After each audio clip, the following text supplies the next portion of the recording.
Hi, my name is Rick Janson. I write a blog about healthcare issues for OPSU. As Woody Allen once said, I don't want to achieve immortality through my work, I want to achieve immortality through not dying. As maligned as our public health system is, I have to remind myself that 3 days after diagnosis, I received a double coronary artery bypass surgery. Mind you, the food was terrible. The first one that ever happened was in 1960. We don't know what happened to the individual, although according to Wikipedia, 9 months later there was an autopsy, so it probably didn't work out so well. Oh no! The present process of grafting veins or arteries actually began in earnest in 1967, so this is not a new procedure. Mind you, it's not an old one either. Whether it was knocking on heaven's door is a matter of some debate. I had a 95% blockage of my left anterior descending coronary artery. It's sometimes referred to as the widowmaker. One distinguished doctor said that had it gone 100% blockage, I wouldn't have died, just the quality of my life would have been dramatically diminished. Phew, that's all. My story began in 2009 when I had a shortness of breath. My original doctor seemed to think that I was just not all that fit, which is a distinct possibility, except for the fact that the symptoms did persist. I eventually saw another doctor who took an ECG and wasn't entirely happy.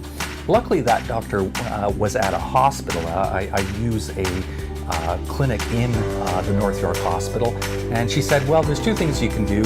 One, I can send you for months of tests, or you can simply go downstairs to the ER and they can do all the tests today. So that's what we did. We spent 12 hours in ER and they found absolutely nothing, but they were still a little bit on the worried side. So they said, well, we'll probably have you come back for a stress test. So I went home that evening, got home about 1 a.m. and got a call at about 6:30 in the morning saying, can you be in for 7:30 for the stress test? I think they were a little bit concerned. Whoa.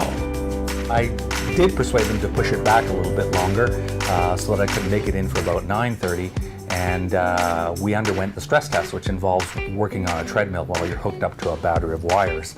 I thought I did fairly well. I was there in my shorts and t-shirt and my good running shoes and had finished the entire 10 minutes. But then when I looked over, I saw the men in lab coats making circles on a lot of pieces of paper, which I didn't think was particularly good. So they said, well, we want you to go upstairs and have some more tests. And I thought, oh my gosh, not more tests. But I said, okay, I'll go. And I was about to walk off and they said, no, you have to go in a wheelchair. I said, in a wheelchair? And they said, it's just a precaution. Okay, so I went up in the wheelchair and one of the managers from the unit had taken me up and we were chatting away in the elevator, and then we got to the triage line and I was about 4th or 5th in the triage line, feeling great.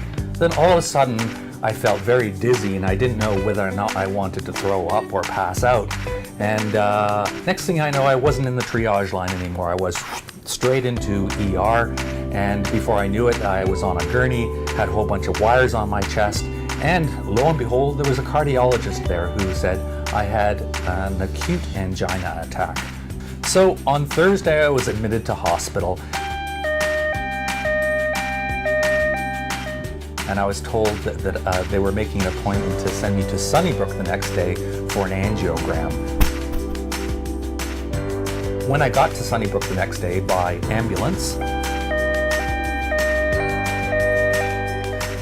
it was amazing. It was the unit itself was pristine, brand new. Everybody seemed to have time for me. They said, Mr. Janson, would you like a sandwich? Would you like a cup of tea? And it was hot. I couldn't believe it. I thought I had died and gone to a better healthcare system. So the male nurse came and shaved my pubic hair, which nobody tells you really is ticklish. How come nobody warns you about that? Wow!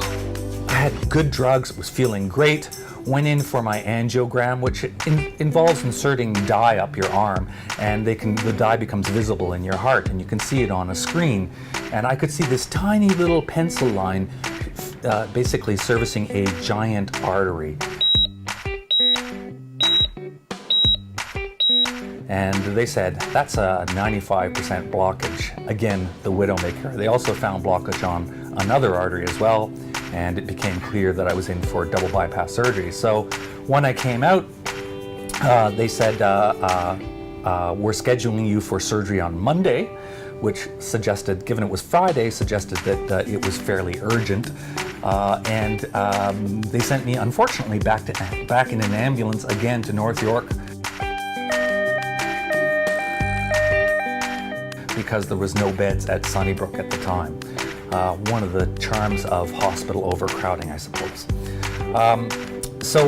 I spent the weekend at North York, where the food was also awful. In fact, I was beginning to wonder why I was constantly getting Jell-O products, and they realized that I had been put on a liquid diet by mistake. Oops. And so my last meal at North York, I managed to actually get some real solid food, which was a pleasure. The other thing that I asked about as they were giving me my drugs on Sunday, whether it was wise to be giving me blood thinners on Sunday when I was scheduled for surgery on Monday morning. And the reaction was like, oh my God, no, you shouldn't be getting that drug. I guess it pays to be a little bit vigilant when you're in the hospital. So Sunday, it was a long wait, but the ambulance finally got me and took me back to Sunnybrook, where I was prepped for surgery the next day. The next morning, I was taken down to surgery, and